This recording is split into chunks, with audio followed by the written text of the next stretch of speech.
जय श्री कृष्ण, जय श्री राम, जय गौ माता, जय राधे श्याम। आप देख रहे हैं तुलसी तपोवन यूट्यूब चैनल और हम चर्चा कर रहे हैं नवरात्र का 8वां दिन, जिसको महागौरी के नाम से जाना जाता है। प्रथमम शैलपुत्री च, द्वितीयम ब्रह्मचारिणी, तृतीयम चंद्रघंटेति, कुसुमांडेति, चतुर्थकम पंचम स्कंद मातेति, षष्ठम कात्यायनीति च, सप्तम कालरात्रिति, महागौरीति चाष्टमम। यानी 8वां दिन महागौरी का है। माँ की 4 भुजाएं हैं और भगवान जैसे महादेव नंदी पर बैठते हैं उसी प्रकार से माँ महागौरी मैया बैल की सवारी करती है, यानी नंदी की सवारी करती है। तो आइए हम नवरात्रा के 8वें दिन के बारे में कुछ जाने लेते हैं। नवरात्रि का 8वां दिन है, बड़ा प्रमुख है। शारदीय नवरात्रि के 8वें दिन माँ की एक विशेष रूप से पूजा होती है। अब के बार आज ये 22 अक्टूबर को दिन, रविवार के दिन, आज अष्टमी पड़ी हुई है, जिसको महा अष्टमी के नाम से जाना जाता है। माता जी का रंग बिल्कुल गोरा है, अत्यंत गोरा है, ये समझ लीजिएगा। और माता का स्वभाव भी बिल्कुल अपने आप में शांत है। तो जो महागौरी की पूजा करते हैं, बेटियों के लिए तो वरदान है, उन्हें अच्छे घर और वर की प्राप्ति होती है। अष्टमी के दिन सोमवार पड़ जाए तो भगवान महादेव को बेलफल चढ़ाने से कन्याएं अच्छे घर और वर को प्राप्त करती हैं। बेटियों के लिए अष्टमी का व्रत किसी वरदान से कम नहीं है, तो कन्याएं अष्टमी का व्रत करें। और मैं आपको कहना चाहूँगा कि अष्टमी के दिन कन्या पूजन की बहुत बड़ी महिमा है। अष्टमी की रात्रि में हवन यज्ञ करने की बहुत ही बड़ी महिमा है। एक ज्यादा है और एक अधिक ज्यादा, तो ये बहुत ही ज्यादा इसकी ये महिमा है अष्टमी। आप रोज नवरात्र का व्रत नहीं कर पाए हैं, यदि अष्टमी का भी व्रत आप कर लेते हैं तो भी माँ के दरबार में हमारी उपस्थिति लग जाती है। इसलिए इस व्रत को बिल्कुल भी मत छोड़िए। सुबह थोड़ा जल्दी जाग करके स्नान कर लें और मैया को बिजोरा नींबू के रस से, बिजोरा नींबू आता है बड़ा वाला, उसके रस से माँ को स्नान कराएं। और इसमें माँ को श्वेत वस्त्र ही पहनाए जाते हैं, माथे पर मलयागिरी चंदन लगाया जाता है और मैया को सफ़ेद फूलों के द्वारा माँ की पूजा होती है। रोली, कुमकुम, चंदन, ये सब लगाया जाता है।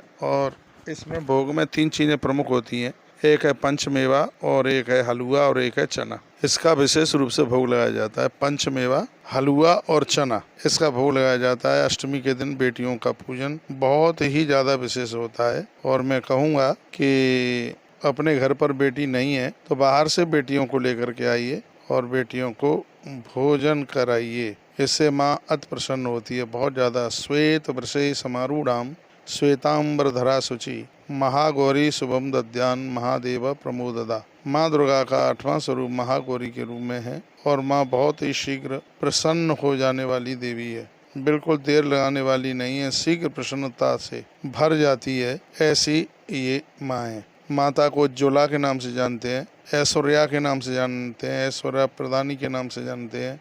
और मैया को चैतन्यमयी मंगला माता के नाम से भी माँ को जाना जाता है। मंगला यानी जिसका नाम स्मरण करने से अमंगल समाप्त हो जाए, इसलिए उसका नाम मंगला है। ये मानसिक, सांसारिक और शारीरिक तीनों प्रकार के दुखों को समाप्त कर देती है, इसलिए माँ भगवती को महागौरी नाम दिया गया है। माँ दुर्गा सबके ऊपर कृपा करती है। मैया के वस्त्र आभूषण सब श्वेत हैं, 4 भुजाएं हैं, इनका वाहन बैल है। दाहिनी ओर के ऊपर वाले हाथ में अभय मुद्रा, नीचे वाले हाथ में मैया ने त्रिशूल संभाल रखा है।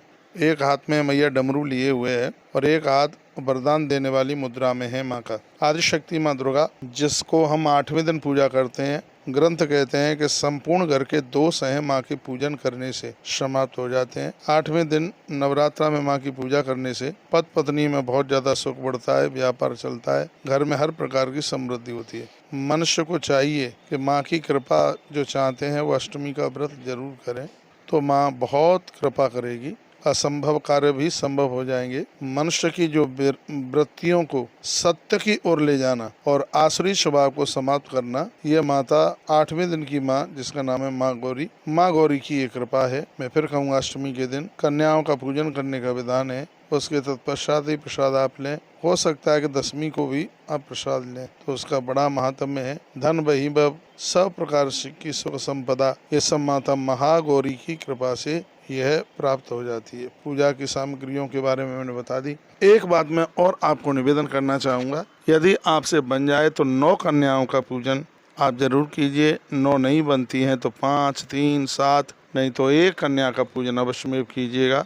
क्योंकि नवरात्रा के व्रत में कुछ विशेष बातें हैं, अनुष्ठान विशेष बात है, जिसमें एक तो अखंड ज्योत है, दूसरा घट स्थापन है, तीसरा दुर्गा सप्तशती का पाठ है और चौथा कन्या भोजन है, कन्या भोजन। तो ये आप कन्या भोजन कराइए। अपना व्रत है, आप या तो 9वीं को खोलिए या फिर 10वीं को खोलिए। अष्टमी को बेटियों को, कन्याओं को आप अन्न प्रदान कर सकते हैं, ऐसा वर्णन है। ऐसे हमारे साथ जुड़ते रहिए और एक नई अपडेट आपको प्राप्त होती रहेंगी। कल की वीडियो के लिए भी कुछ अच्छी सी वीडियो आपको पहुंचाई जाएगी, जिसमें निश्चित रूप से बताया जाएगा कि जो अनुष्ठान आपने किया है इसका विसर्जन आप कैसे करें। क्योंकि किसी भी कार्य को आरंभ करने इसकी जितनी महिमा होती है, तो उसको विसर्जन करने का भी उतना ही महात्म्य होता है। विसर्जन के समय में क्या बोला जाता है, ये सब बातें बहुत बारीकी से ये बताई जाएंगी। ऐसे ही हमारे साथ जुड़े रहिए।